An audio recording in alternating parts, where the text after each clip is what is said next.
is rare in modern British politics to watch a sitting Prime Minister be told to his face that he is a liar. It is rarer still for the member saying it to refuse twice to take it back. And it's almost unheard of since 2020 for an MP to be physically ordered out of the chamber for what he has said about another member. What you're about to watch is all three at once. The man being accused is Sir Keir Starmer. The room is the House of Commons. The accuser is the Reform UK MP for Ashfield. The subject of the accusation is the appointment of Peter Mandelson, the disgraced former cabinet minister and US ambassador whose closeness to Jeffrey Epstein has now been documented in files released by the United States Department of Justice. The Speaker, Sir Lindsay Hoyle, intervened within seconds. It asked for the words to be withdrawn. They were not. I'm going to walk you through how this Prime Minister ended up standing in the chamber explaining why a man he personally appointed to one of the most senior diplomatic posts in the world had failed his security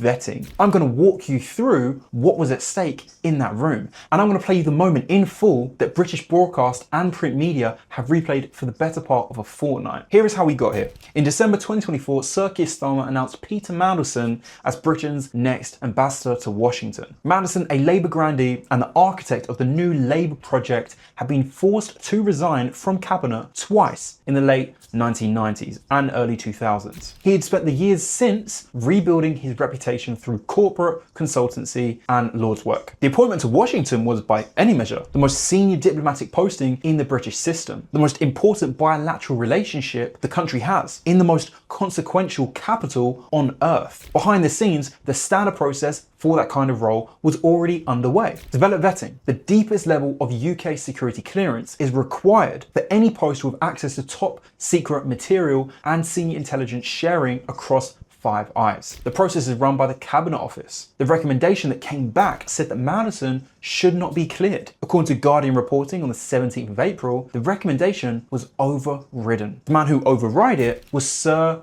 Ollie Robbins, then the permanent secretary at the Foreign Office. He used what the Telegraph described as a rare administrative authority to push the appointment through after number 10 had already announced it. The clearance process started after the announcement. The recommendation came back negative. Robbins overruled it. Mandelson took up post. He was then in the role for 9 months. He attended White House receptions. He represented Britain at G7 and NATO sessions. He sat in private rooms with US security officials. And 9 months later, the United States Department of Justice released documents detailing the extent of his closeness to Jeffrey Epstein. The Guardian led with it. The Telegraph led with it. The Prime Minister sacked him within days. Now ask yourself as the viewer, who paid for that? Because it was you. The salary line for the Washington ambassador post sits within the diplomatic service vote, funded by the British taxpayer. Every flight, every embassy reception, every staff member, every official car and every diplomatic bag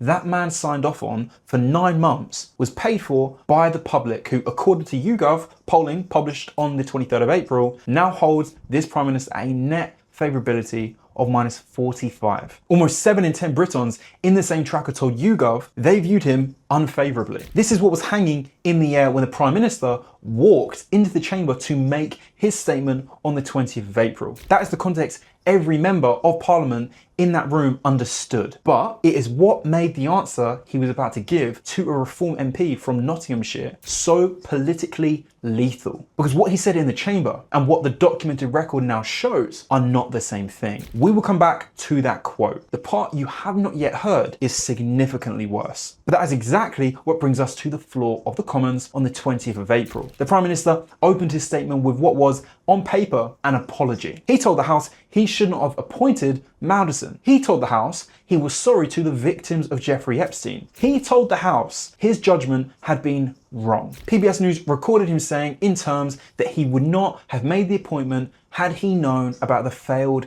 vetting. CNN led on the same line, but the institutional question, the one every member of Parliament in that room had come to ask, was not whether the appointment was a mistake. The institutional question was harder. Why was the Prime Minister of the United Kingdom not informed by his own civil service that the man he was about to send to Washington had been recommended against by the system designed to catch exactly this kind of risk? His answer, repeated 3 times across the statement, was that he had not been told. He had been kept in the dark. The fact-finding review Number 10 commissioned would, he said, confirm that. The iPaper reported on the 19th that Downing Street briefed they were confident it would show he was kept in the dark. The inference from his own front bench was unmistakable. The blame was being passed on to the senior officials of the Foreign Office. That defence held until the cross-partisan voices started speaking. The long-serving Hackney MP Diane Abbott told CNN in a quote that landed that morning, "It's one thing to say, as he insisted on saying, nobody told me. Why didn't the Prime Minister ask?" Kemi Badenoch, leader of the Conservative opposition, wrote in the Mail on Sunday on the 19th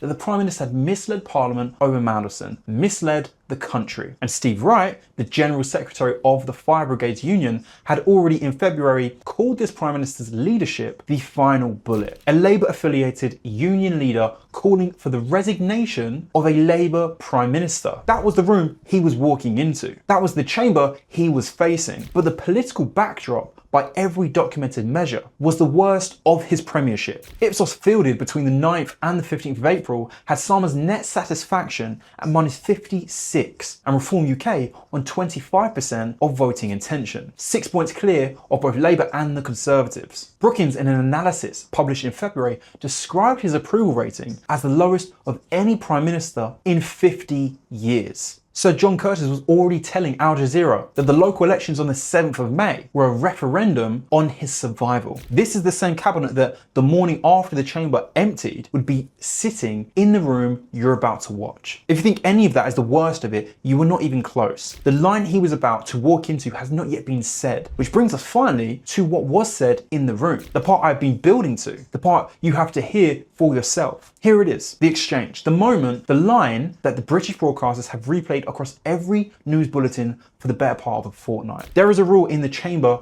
older than almost every member who has ever sat in it. Irksome May, the procedural Bible, codifies it directly. A member may not accuse another member of lying. The accusation is treated as an attack on the integrity of the House itself. The Speaker is obliged to intervene. The member is asked in a phrase repeated for over a century in that chamber to withdraw the remark. If the remark is withdrawn, the matter ends. If it is not, the member must leave. The rule has held since the rule was written. Geo News reported on the 20th that this was the first ejection of an MP from the Commons since 2022. This is the gravity of the line being walked towards. This is the procedural cliff edge.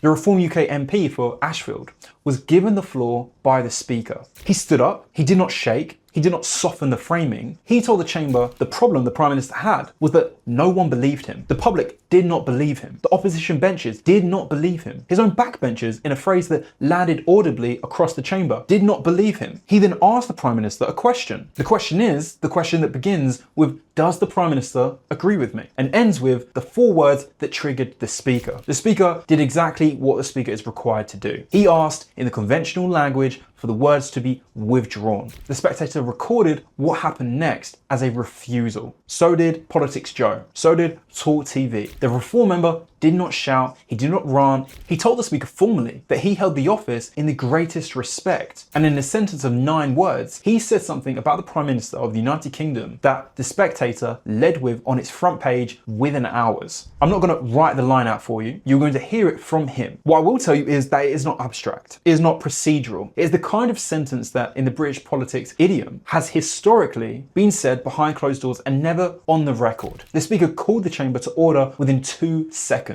HuffPost recorded the words as, "Mr. Anderson, you'll have to leave." A second member, the Coventry South MP Zara Sultana, was ejected from the same statement for refusing to withdraw a comparable accusation. 2 ejections in one afternoon over the same Prime Minister. Geo News described it as the first occasion in modern British parliamentary history in which 2 MPs have been ordered out of the chamber on the same Prime Minister inside a single statement. This is no longer a row about a single appointment. This is a row about whether the country still believes the man at the top. Everything I've just told you is the warm-up. Everything I've just walked you through is the build. The man, the room, the rule, the appointment, the vetting, the cover-up, the briefings, the Speaker, the Reform MP standing in his place asking the question every MP of the public has been asking for the better of. The Reform MP standing in his place asking the question every member of the public has been asking for the better part of 2 years. All of it leads to the next 48 seconds. Watch what he says, watch what the speaker said back, watch what he said next, and watch what happened to him for saying it. I'll let it speak for itself. Play the clip. Anderson. Thank you, Mr. Speaker. The problem the Prime Minister's got is no one believes him. The public don't believe him. The MPs on this side of the House don't believe him. His own gullible backbenchers don't believe him. So does the Prime Minister agree with me? He's been lying. Prime Minister, please. Sorry, we don't use those words, and I'm sure the members withdrawn it. Mr. Speaker, I have the greatest respect for you and your office, but I will not withdraw. That man couldn't lie straight in bed. Order. Mr. Anderson, you'll have to leave. Phil Brettle. Speaker, when Sir Ollie Robbins came before the Foreign Affairs Committee on the 3rd of November